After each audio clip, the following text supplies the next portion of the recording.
Et si, comme dans Men in Black, votre mémoire s'effaçait? On voit ça tout de suite avec mon invité.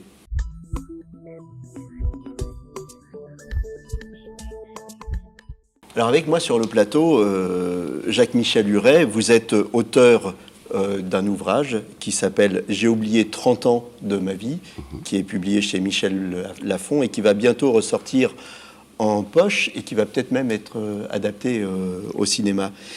Il y a très peu de cas comme vous, puisque je crois que vous êtes 4 à être censés dans le monde, et c'est donc une expérience hors norme, hors du commun, que vous allez nous livrer aujourd'hui. Alors, il y a 30 ans, vous vous retrouvez place de l'Opéra sans savoir qui vous êtes. C'est bien ça. C'est bien ça, il y a 30 ans, en juin 1987 exactement. Marié, 2 enfants, on venait de construire une maison, tout allait bien, j'avais un bon métier, j'étais architecte. La maison n'était pas finie, le lotissement non plus. Martine me dit, je vais coucher les enfants et rentre la voiture au garage, c'est plus prudent. Tout ça, c'est toutes des choses qu'elle m'a racontées après. Et quand elle est redescendue, elle a regardé où j'étais pas rentré, elle a été voir dehors, il n'y avait plus de voiture, il n'y avait plus rien. Elle a commencé à s'inquiéter le soir en me disant, oh, celui-là, s'il est parti encore avec des copains pour jouer aux cartes comme j'en avais l'habitude, il paraît que j'étais un très bon vivant à ce niveau-là, et je partais régulièrement pour aller jouer avec des copains ou avec des beaux-frères. Donc elle s'est dit, quand il va rentrer, il va se faire assaisonner quand même. Ah ouais. Et je ne suis pas rentré. Et je ne suis pas rentré. Une journée s'est passée, 2 journées, elle s'est inquiétée, elle a été voir la police. La police a dit, c'est pas le premier qui disparaît, hein, ma petite dame, hein, c'est bon, il a peut-être été voir ailleurs si c'était plus vert, et puis voilà, il va revenir. Hein, ou alors c'est un salaud, puis il reviendra pas, tant pis. Mais vous viendrez me voir un peu plus tard. Et donc vous, pendant ce temps-là, vous êtes sur un banc, place de l'Opéra, et justement, il y a la police qui arrive, qui vient vous voir. Oui, la police avait repéré... Et là, vous savez pas, vous savez rien. Non, la police avait repéré depuis quelques jours un inconnu qui était sur Paris, qui était arrivé dans le quartier de l'Opéra, et qui tournait en rond entre un banc, une cabine téléphonique, et il s'en éloignait pas. Ils ont dit on va le choper un jour, et un soir, effectivement, je dormais dans une cabine téléphonique, parce que pour moi, cette cabine, c'était mon refuge, j'étais persuadé que quelqu'un devait m'appeler. Parce que je m'étais déjà aperçu que je ne savais plus qui j'étais. J'ai un mauvais flip, j'ai quelque chose, il y a quelque chose qui ne va pas. Mais je ne savais pas quoi. Mais je savais pertinemment que j'étais à Paris, pertinemment que c'était l'Opéra qui était devant moi, et que la cabine téléphonique allait sonner, on allait m'appeler. C'est ça qui est drôle en fait, c'est que vous n'avez pas tout oublié, vous aviez tous vos acquis, vous savez plein de choses, mais par contre vous avez perdu tout votre vécu. C'est ça, et ça on s'en aperçoit rapidement, c'est-à-dire que très vite on se dit il y a un flip qui ne va pas, et on s'aperçoit d'un truc qui est effrayant. Je ne sais plus qui je suis. Je n'ai pas d'identité, donc on fouille sur soi pour essayer d'avoir des indices. Et j'avais aucun indice sur moi. Donc flippé, fatigué, dormi.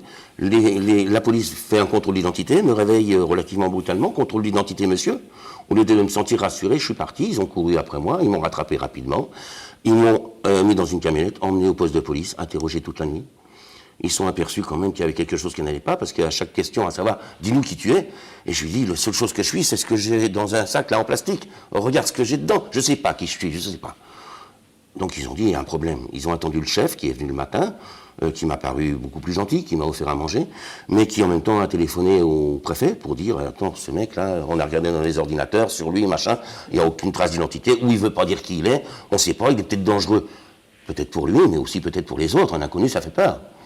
Donc, on va le mettre en protection et direction l'hôpital psychiatrique Sainte-Anne à Paris, qui faisait partie de cet arrondissement. Donc, vous vous retrouvez interné. Et je me retrouve interné, la porte se ferme, je suis mis dans les mains d'infirmiers, et là, je suis un patient parmi des fous, que je considérais fous. Moi, je ne me considérais pas comme fou, je dis j'ai un problème, et c'est pas là-dedans que je vais me retrouver.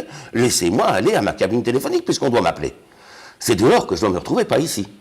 Mais là, très rapidement, ils vous mettent une camisole chimique à l'aide de médicaments. Et premier jour, vous l'acceptez mal. Deuxième jour, encore moins bien. Et le troisième jour, tu dis, putain, quand est-ce que j'ai mes médicaments ? S'il te plaît, parce qu'on se sent beaucoup mieux. Mais malgré tout, pendant ce temps-là, ils essaient quand même ils mènent leur petite enquête, ils essaient de comprendre qui vous êtes. Je crois qu'on vous fait des séances d'hypnose, hein, oui, c'est ça. C'est-à-dire que moi, je me sentais totalement isolé. Et au cours de vos séances d'hypnose, alors c'est un peu comme une enquête policière, ils essaient de trouver des indices. Et là, au cours de vos séances d'hypnose, vous dites, à un moment, vous parlez de Charles Elie. C'est ça. Voilà, c'est-à-dire que... Alors, c'est pas un prénom commun, ça. Oui, c'est sûr. Ouais. J'aurais dit Jean-Claude, je serais peut-être encore, hein, parce Bah qu'il y en oui, a voilà, quand même beaucoup, quoi. Écoute-moi, j'étais pas votre copain. Voilà. Hein. C'est votre copain avec un nom atypique, ça. Voilà, qui était Charles Couture. Voilà. Donc ils avaient fait déjà le rapprochement, comme quoi j'avais un accent plus lorrain que breton. En art-thérapie, ils étaient aperçus que je dessinais bien. Donc peut-être des écoles d'art, ma façon d'aborder les choses et de discuter, peut-être des écoles, des études supérieures, tout ça, il l'avait déjà marqué quelque part. Mais moi, je me sentais totalement abandonné. Et quand un professeur est venu me voir en lui disant « Heureusement que tu viens me voir, c'est bon, ça fait 3 jours que j'attends. » Et il m'a dit « Non, ça fait pas 3 jours, ça fait 3 semaines. » Ah oui. Ah oui, quand même. Donc j'avais même plus la notion du temps. Et il m'a proposé, il me dit « J'ai remarqué beaucoup de choses, c'était un problème de fond, et à mon avis, c'est une amnésie identitaire. » Et il s'est avéré que c'était vrai, parce que je suis atteint, effectivement, d'une amnésie identitaire.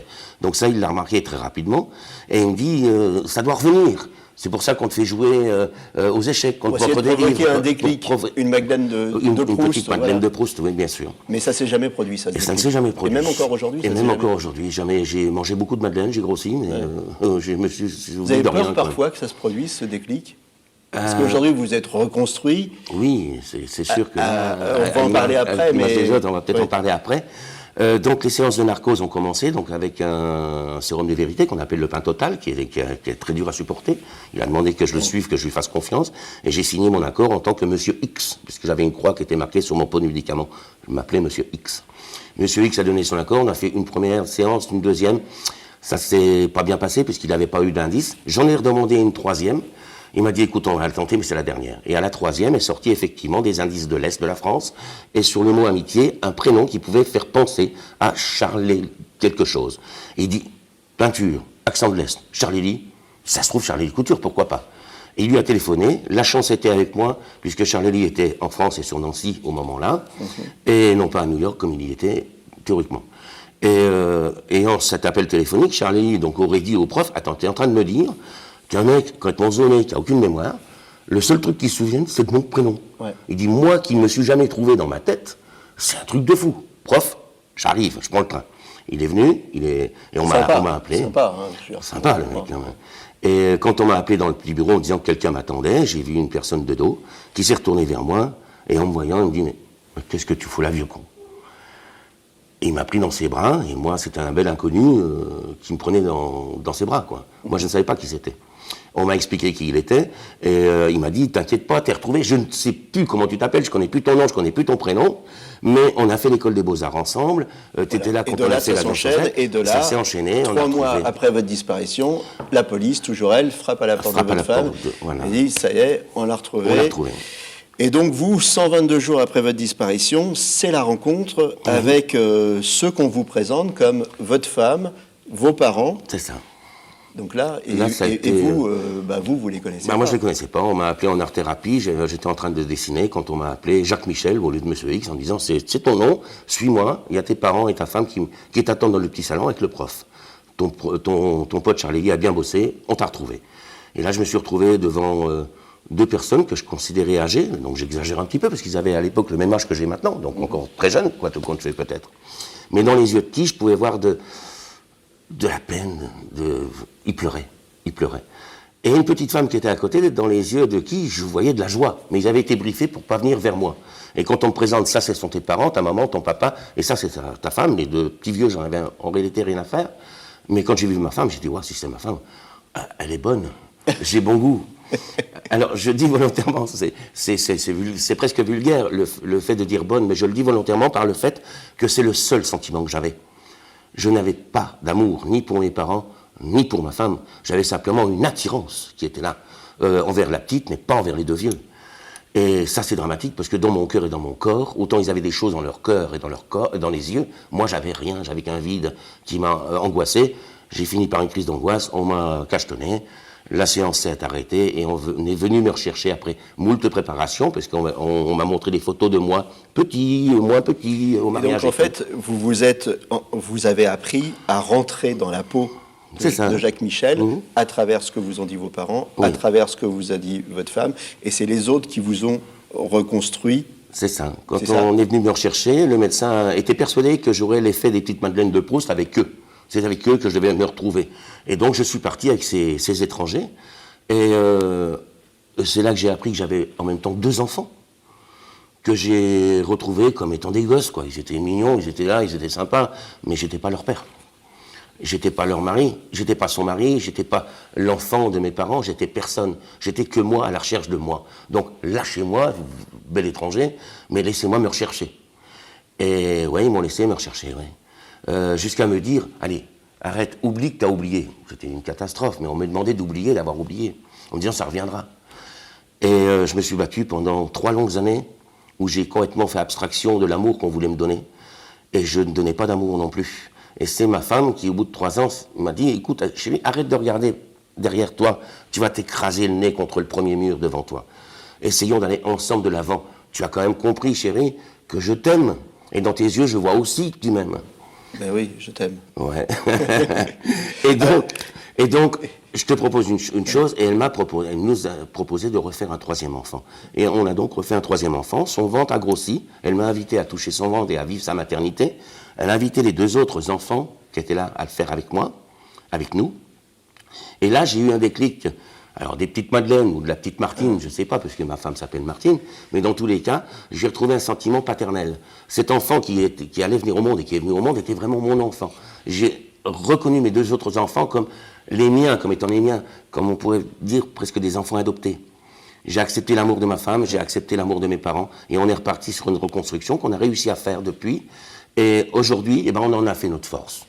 Oui, alors c'est extraordinaire, c'est une histoire qui se termine bien. Finalement, vous êtes toujours avec votre femme aujourd'hui, donc c'est une belle histoire d'amour. Finalement, vous avez de la chance, vous avez vécu 2 vies, hein, avant après. Et comme on arrive bientôt au terme de l'émission, ce qui est drôle aussi, c'est que vous avez beaucoup d'humour, hein, sur vous-même, beaucoup de distance par rapport à tout ça. Et ça vous amène à amener votre message au-delà de votre cas personnel et de parler à tous les gens qui ont subi des épreuves importantes et de parler, alors en 1 minute, on arrive à la fin de l'émission, de la reconstruction. Voilà. Ce qui est dramatique pour beaucoup de personnes comme moi, c'est qu'on a tendance à rester enfoncé, on reste handicapé, on ne peut plus rien dire, on vit avec ça, on est malheureux. Alors que poussé par l'amour des miens, et poussé peut-être par ma force également de vouloir, j'ai dit non, je vais mettre à profit cette expérience malheureuse pour montrer aux gens qu'il faut se reconstruire plus rapidement. Vivez avec ce que vous êtes beau comme vous êtes. Vous aussi, Jean-Claude. Merci, c'est gentil. Voilà, une expérience vraiment hors norme. Lisez le bouquin, on est impatient qu'il ressorte en livre de poche, on est impatient de voir le film. Un très beau message aussi pour tous ceux qui sont en quête de reconstruction. Merci d'être passé sur le plateau. Merci à vous et tous d'avoir partagé votre expérience. Merci. Merci à vous.